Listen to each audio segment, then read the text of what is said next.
Tema del vacunatorio VIP y lo que tiene que ver con la política exterior de este gobierno. Diputado, buenas noches. ¿Qué tal? Buenas noches, Alfredo. La verdad que este es un gobierno al margen de la ley, que puso la Constitución en cuarentena y a todos los argentinos, a los 45 millones de argentinos, en libertad condicional, donde tenemos funcionarios con privilegios y excepciones y que básicamente son la regla, y el vacunatorio VIP es el emergente de esto. Se robaron las vacunas y no fueron 10, fueron más de 385. La justicia tiene que investigar y llegar hasta las últimas consecuencias. Esto es corrupción y de la más miserable, porque estamos hablando de un bien que era absolutamente escaso en un momento histórico donde faltaban muchísimas vacunas y donde teníamos que vacunar prioritariamente a los médicos que estaban en la trinchera, en la primera línea, y a las personas mayores. Hoy, después de más de ¿cuánto pasó? 7 meses, hemos vacunado solamente al 10% de la población, y esto es lo que hoy no pudo explicar Carla Bisotti cuando le decíamos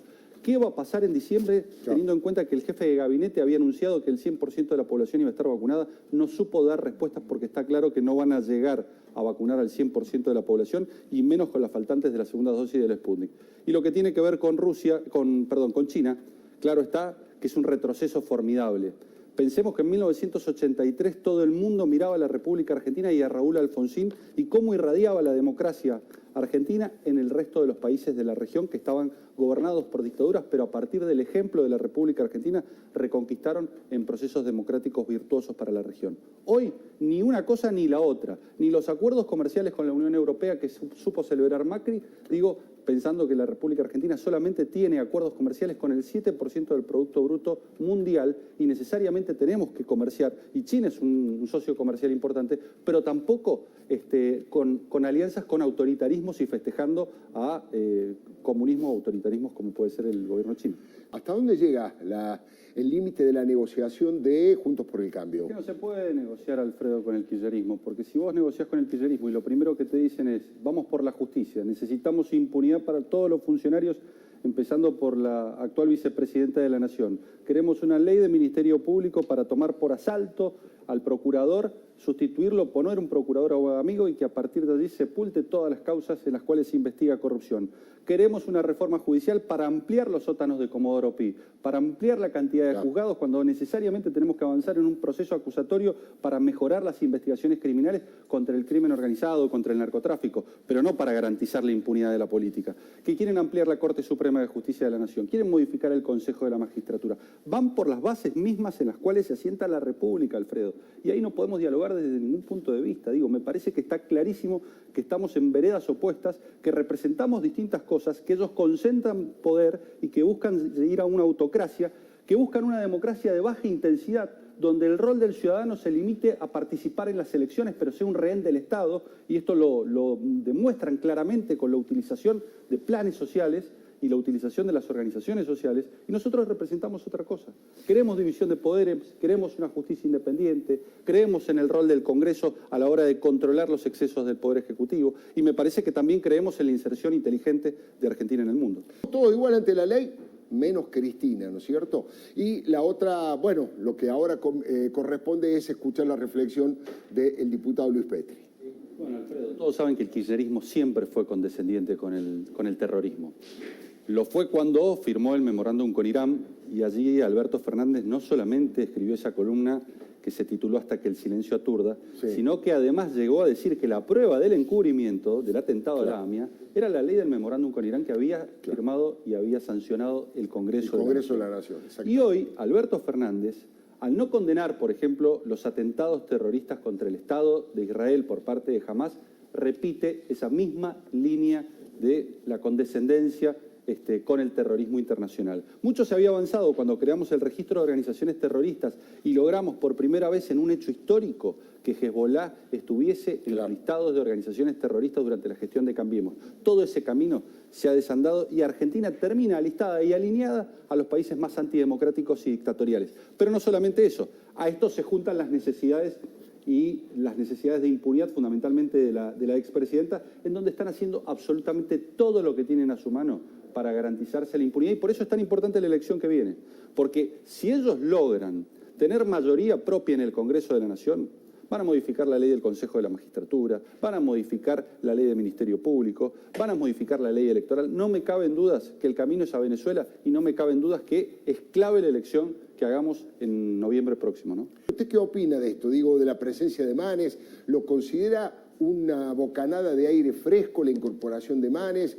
¿Opina igual que Carrió, que está demasiado apurado por llegar a la presidencia? ¿Y cuáles son los límites del disenso interno? No, yo creo que tenemos que ampliar Cambiemos. Yo creo que no nos podemos conformar con el 41%, tenemos que ser más del 51%, fundamentalmente en el 2023.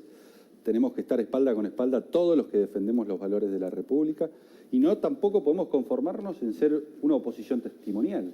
Digo, tenemos que ser una oposición competitiva que tenga vocación de poder y que tenga vocación por desplazar al kirchnerismo, con lo cual me parece que es importantísimo que se sumen todos los sectores que compartan estos valores. Y cuando me refiero a todos, lógicamente el límite es el kirchnerismo, pero después del kirchnerismo me parece que hay que hacer muchísimos esfuerzos porque no podemos dejar de recordar el ejemplo del 2011, cuando fruto de una oposición dividida, Cristina Fernández de Kirchner ganaba con el 54%, pero el dato no era ese. El dato era que su competidor directo, Hermes Wiener, sacaba el 17%. Entonces, hoy lo peor que podemos hacer, flaco favor le hacemos a la República si en definitiva todos los que decimos sostenerla nos dividimos y vamos cada cual por su cuenta. Me parece que tenemos que hacer esfuerzos y trabajar en conjunto para llegar de la mejor manera al 2023 y reconquistar el gobierno, donde ya fuimos una coalición electoral, una coalición parlamentaria y ahora el gran desafío es ser una verdadera coalición de gobierno en el 2023. Se ha ocupado en forma muy rigurosa, con mucha energía, del tema de los varados, ¿no? Hay una frase tremenda que ha hecho la asociación que nuclea a todas las aerolíneas, diciendo el autoritarismo ha dejado tirado por el mundo a 1.400 argentinos por día, deja tirados. ¿Qué novedades hay al respecto y cuál es su opinión de este tema? Bueno, nosotros hemos emprendido diversas medidas. La primera, pedimos junto a Alfredo Cornejo que se dejara sin efecto esta medida arbitraria, esta decisión administrativa que colocó en la incertidumbre total a más de 40.000 argentinos, cambiando intempestivamente las reglas de juego y sin demostrar por qué. Porque esto es lo que le ha faltado al gobierno a la hora de decir de 2.000 personas por día que ingresaban al país, van a ingresar 600, que no explica de qué manera va a terminar impactando eventualmente en el ingreso de la variante Delta o en la mayor cantidad de contagios. Pero también fuimos con un grupo de legisladores, con Waldo Wolf, con Fernando Iglesias, con un habeas corpus que en primera instancia nos lo rechazaron, pero ahora nos hicieron lugar y convocaron la Cámara a una audiencia donde va a tener que ir el gobierno a dar explicaciones de por qué tomó esta medida, por qué le está complicando la vida a los argentinos, por qué los está poniendo en el exterior sin garantizarles sus derechos, el derecho elemental de ingresar al país. Vos imaginate el estado de excepción que estamos viviendo, Alfredo, que ni siquiera tenemos ese derecho garantizado. Algunos sí, como Ginés González García, claro, que se puede vacunar, que puede eventualmente llegar cuando quiera al país. Para los kirchneristas no hay restricciones, no hay aislamiento, no hay cuarentena. Ahora, para el resto de los mortales, el gobierno pareciera que está dedicado a hacerles la vida imposible a todos aquellos que quieren trabajar, a todos los que quieren eventualmente salir a buscar las vacunas que se les negaban acá en la República Argentina, Alfredo. Es algo intolerable. Diputado Luis Petri. Bueno, nosotros tenemos un gobierno que quiere una justicia a imagen y semejanza de él. Y esto lo decía Alberto Fernández cuando en algún momento dijo que le preocupaba la autonomía del Poder Judicial, y Guado de Pedro cuando afirmaba que o se cuadraban o se tenían que ir. Y hay un lawfare del kirchnerismo. Digo, que el kirchnerismo ejerce contra los opositores y además hay una guerra judicial para lograr el sobreseimiento en todas y cada una de las causas que los tienen como protagonistas en hechos de corrupción. Yo coincido plenamente con Daniel Sapsay, porque el Grupo Macri, la familia del expresidente, ha ofrecido pagar el 100% de las acreencias, Alfredo, más los intereses. La jueza que dice, no alcanzan los intereses. Bueno, ¿qué ha dicho la familia del expresidente?